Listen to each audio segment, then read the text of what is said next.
بسم اللہ الرحمن الرحیم۔ السلام علیکم ورحمۃ اللہ۔ تمام معزز سامعین و ناظرین کو انفارمیشن پوائنٹ پلیٹ فارم پر خوش آمدید۔ سامعین و ناظرین، ہماری آج کی ویڈیو کے اندر ہم سیکھیں گے مصیبت کے وقت کی نبوی دعا۔ مصیبت کے وقت کی نبوی دعا۔ سامعین، صحیح مسلم میں ایک روایت مروی ہے جس میں مصیبت کے وقت پڑھنے کی دعا بتائی گئی ہے۔ وہ دعا یہ ہے: انا للہ و انا الیہ راجعون، اللہم اجرنی فی مصیبتی و اخلف لی خیرا منہا۔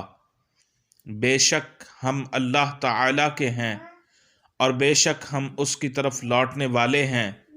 اے اللہ، مجھے میری مصیبت میں اجر دے اور مجھے اس سے بہتر عطا فرما۔ یہ صحیح مسلم کی روایت ہے جس میں مصیبت کے وقت پڑھنے کی دعا بتائی گئی ہے: انا للہ و انا الیہ راجعون، اللہم اجرنی فی مصیبتی و اخلف لی خیرا منہا۔ بے شک ہم اللہ تعالیٰ کے ہیں اور بے شک ہم اسی کی طرف لوٹنے والے ہیں۔ اے اللہ، میری مصیبت میں مجھے اجر دے اور مجھے اس سے بہتر عطا فرما۔